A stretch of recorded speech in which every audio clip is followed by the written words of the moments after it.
In a world where insanity reigns supreme and safety pin manufacturers are running out of metal for the diapers of the leftists, it's comforting to know an ancient, fat, long-haired, bearded reprobate has your mind in mind. Ladies and gentlemen, boys and girls, children of all ages, broadcasting behind enemy lines in occupied California, and despite every attempt by the SHR Media Network to revoke his shameless contract, we return to the bloviating Zeppelin's Berserk Bobcat Saloon. You're listening to Late Night Radio on the SHR Media Network. Caution, there will be mature themes explored and potentially adult language used. If conservatarian words, phrases, certain concepts, or rhetoric offends you, tune out now.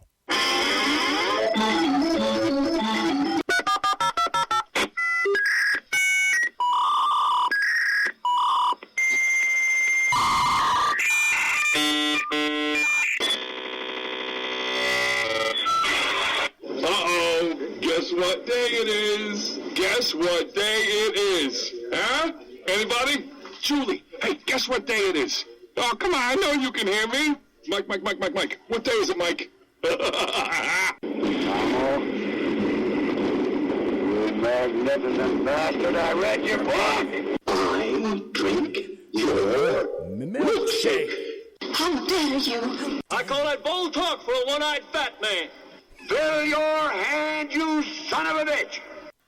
Captain. Captain.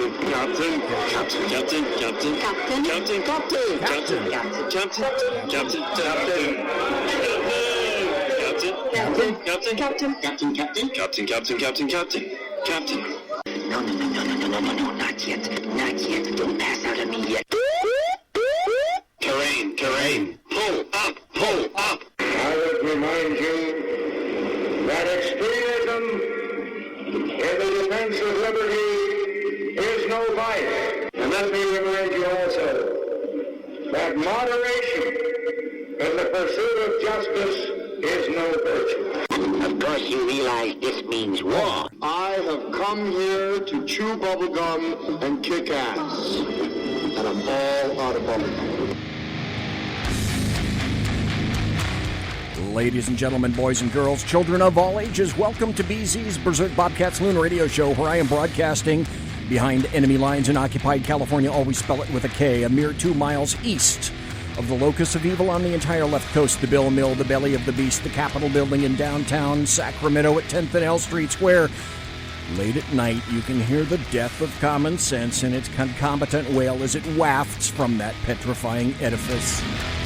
And late at night, when I exit the plush, resplendent, sumptuous, palatial, and effulgently bulbous SHR Media Network studios, I'll be smelling the odoriferous stench of sulfur, brimstone, and evil emanating from that mentally destitute columned structure aforementioned.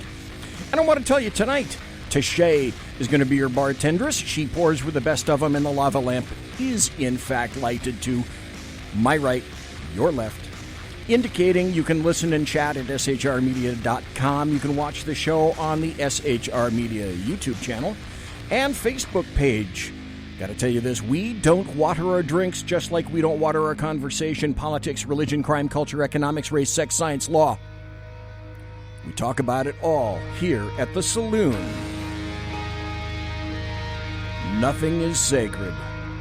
The speech is free, but the booze is not.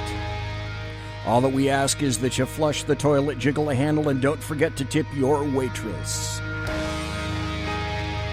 Tonight, in the saloon, in hour number 1, we have Leo DUNSON, who is a Republican candidate for Nevada's 4th Congressional District. In hour 2, we have KAISER SHUFF and KRUSZEWSKI, and they're going to be talking about Virginia, the Second Amendment, and much more. It's going to be a great show.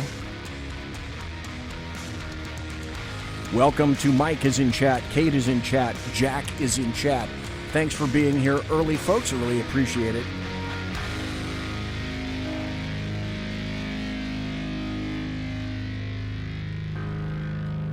So tonight, we have another first for the saloon. Never before have I interviewed a Republican candidate for United States Congress from the West Coast, this time from the 4th Congressional District of Nevada, and that would be Leo DUNSON. So, Leo DUNSON, thank you very much for taking the time to be here tonight, and welcome to the saloon, sir. Thank you for having me, BZ. I really appreciate it. Do you know what? I can actually hear you. As far as I'm concerned, that is, oh my gosh, that is like the ultimate winner for me. I'm happy. Everybody is happy. So first, a little bit about Leo DUNSON. This is from his Facebook page. Leo is a political activist and a decorated Iraq war veteran. Leo graduated from the University of Nevada, Las Vegas, receiving a BA in political science. Mr. DUNSON served in the United States Army infantry, obtaining the rank of sergeant and deploying to Iraq with the 172nd Stryker Brigade. Leo DUNSON has appeared on several news media outlets to include NRA TV, CNN, Fox News, Huffington Post, Breitbart, the Associated Press, and many other news media outlets. That's quite a stellar CV, so to speak. So, Leo DUNSON, on your bio and this is where you need to go, folks. You want to go there, you want to donate, go to leodunson.com. Let me spell it for you so you get it right. Leo, L-E-O, DUNSON, DUNSON.com. Very simple, very easy to go to, leodunson.com, which I find very illuminating. And what it says is, a high-ranking Republican official asked me, Leo, what have you done? So it kind of struck me as odd. I figured he was looking for the typical political solution and the typical politician answer. You know, the one where they said, I've built 3 businesses, I graduated magna cum laude, I have an 800 credit score, I've never had a mental breakdown, I have no credit card debt, and I've never even gotten a speeding ticket. Those were not my responses. I answered, I've done a lot of things. I've worked for several businesses, from the United States Army to a security guard to a nightclub promoter. I'm a veteran who struggles with PTSD. It took 5 years off and maybe some more to graduate college, working and going to school at the same time. I currently have student loan debt right now. I do not have an 800 credit score. It's closer to a very low 700. I had a foreclosure on my first home years ago, and when I was younger, I was in a few bar fights or two. He said, you don't have much leadership experience at all. Why are you running for Congress? So I explained, I'm not running for Congress to lead Americans. I'm running to represent them. Everything that I outlined above and much more, many Nevadans and Americans have experienced. The average FICO score in America is 695. The average American household carries $16,000 in credit card debt. The National Institute of Mental Health estimates that 16.2 million U.S. adults had at least one major depressive PTSD episode in 2016. There is currently approximately $1.3 trillion of outstanding student loan debt in the U.S. that affects about 44 million Americans who had an average outstanding loan balance of $37,000. So ask yourself, Nevadans, who do you want voting on bills representing you related to student loans, criminal justice reform, the high cost of health care, mental health legislation, military spending, government regulations, the Second Amendment, and economic prosperity initiatives? I'm not running to preside over you, Nevada. I am not the perfect representative, but I am a perfect representation of most Americans. I've experienced the lives of most Americans. Once I'm in Congress, I will take those experiences with me. And like most Americans, I have skeletons in my closet. Like most Americans, I've been knocked down many times. I even fell to the bottom of our economic society as I was homeless for a time. However, like most Americans who believe in hard work, blood, sweat, and tears, I got back up. I'm not a perfect representative, but I am a perfect representation of the ups and downs of American life and how you can survive if you persevere. We Americans are always complaining about how Congress is so out of touch with the people. That's because we Americans keep electing people to represent us who do not represent us. It's no wonder the cost of milk keeps going up and up. It's no wonder your daughter is using the same restroom as your son. We elect candidates of the elite class all the time. This time I'm asking you to elect a man of the people. Leo DUNSON, welcome to the saloon, and thank you for being here tonight. Thank you, BZ. Wow, that bio read like a charm. I've actually took it down to edit it, some of the spelling errors, but you read it amazingly. Right? I said, wow, it sounds good when he did it. I think that's what you wanted to get out there is you're a regular kind of guy, warts and all. We've all screwed up from time to time. Nobody's perfect. Only one person is, and it ain't me, and it ain't you. Right. So, Leo Dunson, let's flesh that out a little bit, okay? Running as a Republican candidate for the Congressional 4th District of Nevada. So let's start with Nevada right there, Leo Dunson. Where do you live in Nevada right now, and how long have you lived in Nevada? Well, I currently live in North Las Vegas in Nevada. I've been here for about 13 years now. I love it in Nevada. I've worked in, as I mentioned in my bio, I've worked in many industries here, from the back of the houses in the casino to helping with the construction and build of the different conventions that we have, to working security, to working as a nightclub promoter. I mean, I've done it all, even a casino host. Yeah, my last recent job. So I've done, a lot of the different career paths, I guess, that most Nevadans here are used to doing. But most importantly, though I would be representing Nevada, I like to coin myself as representing the everyday average American. And I think most Nevadans can relate to the everyday average American.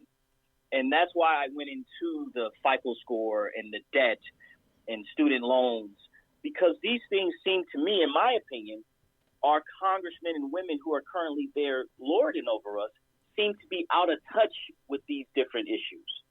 So I just felt, for example, Nancy Pelosi's been in office longer than I've been born. Yes. Yes. Yeah, I mean, and so that's why I'm a huge component of term limits. That's probably the biggest thing that I'm advocating for right off top, but I don't want to, jump ahead. But yeah, that's kind of where I am. Okay, Leo Dunson, I want to talk about Nevada's 4th District for a moment. Mm-hmm. Yeah. One of the reasons that I wanted to have you on was that I spoke to you earlier. I'm a retiree from law enforcement. So I will tell you quite frankly and honestly up front, a ton of law enforcement personnel have had it with this state, and when they retired, they went elsewhere. And I know personally of a bunch that went to Nevada, and they're a lot happier there. And I solicited them by various websites. My guess would be they're living in Nevada, and they're listening to you right now. So I went to the 4th District to find out a little bit about that. It says Nevada's 4th was created as a result of the 2010 United States Census, and it's located in the central portion of the state and includes most of like northern Clark County, southern Lyon County, and all the Esmeralda, Lincoln, Mineral, Nye, and White Pine counties. And although the district appears rural, 80% of the district's population lives in the heavily Democratic northern portion of Clark County. So as a result, the district leans Democratic at the presidential level. So you're running for what has, and correct me if I'm wrong, this has been an historically left-leaning Democrat blue area? No. So not necessarily. I would say it's a purple area. So the first congressman to win it, the first time this district was created, it was created, I want to say, in 2012. And the congressman who won it is the guy who's there currently right now, Stephen Horford, right? Okay. 2 years later, he loses it to a guy named Crescent Hardy, a Republican. Oh. Well, 2 years later, Crescent Hardy loses it to a Democrat named Reuben Pugh, right? And then Reuben Pugh had a, sexual scandal, he was one of the Me Too guys. Uh-oh. And, he was one of the Me Too guys, so he had to resign. And then Crescent Hardy, the former Republican, and Stephen Horford, who is now the current Democrat, they went head-to-head, and Stephen Horford won. So in my opinion, it's a purple district. However, you are 100% right when you say that most of the voters are in the heavily Democratic-leaning northern part of Las Vegas, which is where I live and where I'm from. Oh, you go into Las Vegas. Your district takes a chunk out of Las Vegas. Right, exactly. Okay. And it's mostly the northern side of Vegas. But the thing for me is while I'm so confident that I can win is I'm one of the only candidates who's willing to go into the minority neighborhoods and speak specifically to the minorities and win some of those votes to bring them back over to our side. That is something historically Republicans haven't done. Whereas a lot of these districts, believe it or not, for example, Stephen Horford, he beat Creston Hardy by 20,000 votes. So essentially you need about 10, 11,000 votes to win. Okay. Right? So that's not a hard amount to make up if you're willing to go do the work. You got the Republicans are going to vote for you, and then the Democrats are going to vote their other way. The goal is to go into the other side, go into the Democrats' zones, and speak to them on why they should vote for us. You know, I purposely go out of my way to make sure that I get black Republicans and conservatives on my show because people need to understand that conservatives can be in one big bus all together, and the paint job really doesn't matter. You are a black Republican, and I have to quote you from your, your Twitter, because I think this was brilliant. It's a pinned tweet. And you write, I got a proposal to all black people. Let's all vote Republican for a few years on the local and federal levels to see if anything changes in our communities. If things change, we'll continue to vote that way. If not, we continue to vote for Democrats, and I'll shut up. It doesn't get any plainer than that. Why not? Like Trump says, what do you got to lose? Well, let's go back to Nevada's 4th for a second. Right. The population of Nevada's 4th is 724,000. I looked all this stuff up. The median income is $59,000. It's almost 61% white, 31% Hispanic, about 16% black, almost 7% Asian, 2% Native American, and 14.8% of other, whatever that is they deemed to denote. So that's a pretty wide array of people. Right. In what some elitists might consider an insignificant portion of an insignificant state. And I say to those folks, oh, you couldn't be more wrong. Right. And so, living here in Nevada, a lot of people move over from California, et cetera, et cetera. Yes, they do. Traditionally, even on the federal level, the white vote kind of splits half and half, Republican and Democrat. So if you look at that 60% and say, well, he's going to get 30% and I get 30%. Well, the Hispanics are kind of been half too. I mean, they've been about, believe it or not, they've been voting about 40% Republican.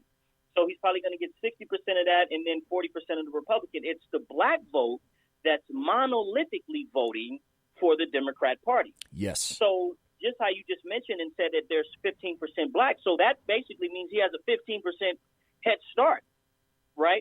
So the only way that I more than that, given that the white voters that are going to automatically vote for him and the Hispanics that are going to automatically vote for him, me being a black Republican and the proposal that I made, I believe that I have the unique ability to go into the African American community and cut that in half and get 7% of that vote. If he's going to get would normally get 15, then I believe I can get 7 and cut that in half, and he only gets 7.5. Which essentially means we win, right? I think a lot of these districts we have that ability to do, but the goal is to go in there and make them do it. See, this has happened before. President Trump in North Carolina won 35% of the black vote in 2016. Yeah, it's almost the most overlooked number in literally in all of presidential politics, and the Democrats, trust me, and along with the mainstream media, are petrified of that. Oh, it is. Oh my God, Leo Dunson. It is purposefully ignored because that's an incredible stat that a lot of people would much rather forget. Exactly. I want to insert this right now, and I want to make a comparison. I got another gentleman that's going to be on the show next Thursday by the name of Eric Regard. He's running for the 9th District of California's Assembly, and he's a Republican. He's a black Republican. And I'm thinking, a black Republican in California? Oh, my God, mister, do you have your work cut out for you? However, I look at him and you as, I'm not considering paint jobs. I'm considering what a potential you guys have to turn things upside down and make a real dent in the almost perpetual voting for Democrats in California and in Nevada, where so many people, they want to flip that purple and then blue. What an amazing challenge you have, and what an amazing opportunity, Leo Dunson, you have. Right. And you know it, and I'm glad you said that, BZ, because this is probably, and I hate to, have the doomsday type of talk, but I believe this is probably the greatest opportunity we're ever going to have to do it too, because we have a president that we can name off multiple pieces of legislation. We have a president who's unapologetic and unafraid to engage the black community. Whereas many times in the past, at the top, they don't want to say anything really. They say, I'll just get my votes and I'll just move on, right? Yeah. But you got President Trump, who's not afraid to say, hey, look, Chicago, you guys are being shot left and right. Your schools are, your school institutions are, poorly ran, dilapidated housing. You see the rats infest, highlighting these different issues and saying, hey, we need change. We can provide that change. And then he has all the numbers to show the change he's created. So I think for the first time, we have a leg to stand on, is what I'm saying. See, you are perfectly right. There's another person on SHR, Shannon and Mike in the morning. And it's Shannon Wright and Mike Wright. Well, Shannon Wright is running for Baltimore mayor very soon. And I think you hit a perfect point when you said this really is an opportunity for a lot of people to get in there and turn things around. She's a Republican. She's a black Republican, like paint jobs, but hey, leftists dragged me into identity politics so that I have to identify people by their paint job. Okay. All right. But she's a black Republican, a conservative, and she's running for Baltimore mayor. What an opportunity she's got too. What a huge opportunity. And I believe she could win. What a huge opportunity. She can highlight all the mismanagement, look at the way it looks, the way the city looks, the crime, everything. And if the people truly won't change, and this is another thing also too, BZ, this is the first time there is like a wave of consciousness amongst us black Republicans. And I honestly have to give President Trump the 100% credit for this, because like I said, he's been unafraid to engage us. He's brought us to the White House twice now. And that's never happened. Right. And 500 of us all, a lot of us were social media people. Right. Some of us were just first time, just wanted to know more about conservatism and Trump. Many people went there who were skeptical about him, who had heard, he's a racist, and heard all that type of stuff, left there saying, wow, I can't believe it. He shook my hand. He invited me, that kind of stuff. So I'm saying all this to say that I just believe we have a unique opportunity, given the level of consciousness we're currently having and the wave that we have, because for the first time, a lot of these black Democrats, I don't know if you know this, BZ, but they've never had to defend themselves against black Republicans. Isn't that beautiful? Isn't that a beautiful thing? I think it's a beautiful thing. But it's a beautiful thing. Here's the thing that you got to say is disappointing, though. Why I'm disappointed. Mm-hmm. Why did it take Donald John Trump, OMB, Orange Man Bad, the guy with the dead orange cat on his head? Why did it take him to reach out to various other paint jobs, including the black community, and say, you know what? I want your vote. Why haven't Republicans done the simple thing that they'll do for everyone else and just say, here's my platform. I need your vote. Right. And it's that easy. You go to the doors just like you knock on anybody else's door with your platform, and you say, look, this is what you currently have. This is what I'm offering. It's really not rocket science, but it seems like they've been reluctant to do it, mainly because we've been able to win without having to engage these voters. Trump realized that, look, I'm a change candidate. He wasn't a politician, so he didn't do anything the way the traditional politicians did it. He came in on his own platform, his own way of thinking, and it was innovative and it's worked. I feel the same way about once I came. I consider myself a Trump Republican, even though I started being a conservative for the Obama second term. But I just think the way that he thinks innovative and thinks, we're going to go engage these people. We're going to engage this. We're going to come up with new policies, new program, prosperity for all jobs. Those are the type of things that I'm interested in. And, that's what we're going to do as we continue on in this campaign. Okay, you just left a big hole right there, Leo Dunson, that I'm going to fill. I got to ask you about this. Let's see. It's 8:26 on the left coast, which means it's 11:26 on the right coast, and it's 1729 and 17,000.523 subcluster 3 in Bolivian time. I could never understand Bolivian time. It's just kind of weird in and of itself. But you said you became a conservative. Mm-hmm. So we got 3 minutes, and with luck, you can explain it in 3 minutes before we go to the break. You said you became a conservative in Obama's second term. So, Leo Dunson, what happened? Well, I was going to college then at the time, and I was studying political science. And it's funny because there's a saying that college made me liberal, but college actually made me conservative. Ooh. Yeah, I was in school, and it was all liberal professors, but they were telling me things that I knew weren't true. They were saying how they knew for a fact, welfare did certain things, and I said, no, it creates a cycle of dependency. I lived through it growing up in Oakland, California. Wow. They were saying that immigration, illegal immigrations, most of the illegal immigrants are visa overstays, and I said, well, wait, I live here in Nevada, and I seen it turn from where the back of the house looked black and white to now it looks 100% Hispanic. I've seen the construction sites where it was black and white and there was some brown in there for sure, right? But now it's 100%, mostly undocumented workers and illegals. So I saw the changes myself personally, but in school they were teaching us something else. So I always say, believe it or not, college made me conservative, and the more I learned about the issues and the more I learned about the things that conservatives believe in, from limited government to fiscal responsibility to equal opportunities and not equal outcomes, it made me realize I'd always been conservative. I just didn't know it. So yeah, I went backwards. Okay, I have to admit this. I'm a child of the 60s. Yeah, I'm that old.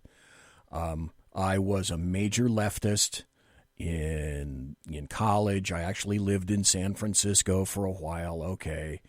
Wow. I had long hair, a beard, and then 1979 and 1980 rolled around, and then I'd had some really good jobs for a while. Reagan came around, and then I went from a registered Democrat to a registered Republican, basically from that point on. So you kind of did the reversal. Folks, we're going to take a break. We're talking to Leo Dunson. He's a Republican candidate for Nevada's 4th Congressional District. When we come back, I want Leo Dunson to essentially reassure people that, you know what, he's going to do his level best to try to make sure that Nevada just doesn't become some kind of a, I don't know, like I guess, Eastern California. We'll be right back. Conservative media done right. You're listening to the SHR Media Network. From a public locker inside a dilapidated Long Island rail station comes a show designed to piss off liberals using truth, facts, and ridicule. The Lid Radio Show, featuring the conservative voice from the People's Republic of New York, the Lid himself, Jeff Dunitz. Tune in every Wednesday at 2 p.m. Eastern, 11 a.m. Pacific on the SHR Media Network. Go to shrmedia.com. At Lid Radio, we fight for the truth, justice, and a good kosher T-bone. If you don't listen, Hillary Clinton might sneak into your bedroom in her housecoat late at night and blame you for her election loss. It's the Lid Radio Show with Jeff Dunitz. For 50 years, I've seen the American people blinded by corrupt politicians, a lapdog media, and deceptive Islam. The one thing the elites fear is one man with a cane. I'm Dave Milner. Join me through Spreaker, iTunes, and SoundCloud, through SHR Media and the Western Free Radio Network, for half a century of experienced perspective on political and social issues, weekly on The Unpleasant Blind Guy. And catch me on Jeff Mitchell's EDL Radio on blogtalkradio.com. There's no surrender, ever. Because truth is not always pleasant. This is Shannon Wright of The Right Way with Shannon and Mike in the AM. Mike's not here, so I gotta talk fast. You gotta join us. Fall season. Getting ready to start up with a whole bunch of new stuff. News and food and politics and sports and entertainment and a whole bunch of stuff. But wait, Mike's coming. I gotta go. Remember, Shannon and Mike in the AM on SHR Media, Monday through Thursday, 7 to 9 a.m. Make sure you tune in. Featuring right thinking from a left brain and doing the job the American maggots won't. BZ is fundamentally changing America one diaper at a time. Just when safety pin manufacturers are running out of metal for the diapers of the leftists, where the speech is free, but the drinks are not. The bloviating Zeppelin's Berserk Bobcat Saloon can be heard every Tuesday and Thursday night, commencing at 11 p.m. Eastern and 8 p.m. Pacific, where pushback is a requisite art form in and of itself. Let your ossicles be truly liberated when you listen to the bloviating Zeppelin's Berserk Bobcat Saloon, only on SHR Media Network. No ferrets were harmed in the making of this ad. Join me, Jack Alexander, for the Jack Alexander Experiment podcast, as I take a unique outsider's look at the issues affecting the USA. I fearlessly take on the issues that everyone else is too scared to touch. The Jack Alexander Experiment podcast is available wherever good podcasts can be found, like Spreaker, iHeartRadio, and Google Podcast. The Jack Alexander Experiment, because it's not a matter of left versus right, it's a matter of right versus wrong. It's your business diva here, Melanie Collette. I am inviting you to a front row seat as I discuss some of the most intriguing details of wealth and finance with today's movers and shakers in the world of business. Listen in and discover financial truths on a global, domestic, and household scale. Uncover topics that will impact your wallet today and in the future. Money Talk with Melanie airs Monday through Friday, 5 p.m. East, 2 p.m. West, right here on SHR Media and High Plains Pundit Talk Radio. You can't afford to miss it. Featuring the effervescent contrarian sackheads Clint, plus the unrestrained bulbosity of BZ, the Sackheads Against Tyranny is a real chat show. Doubling your late-night conservative talk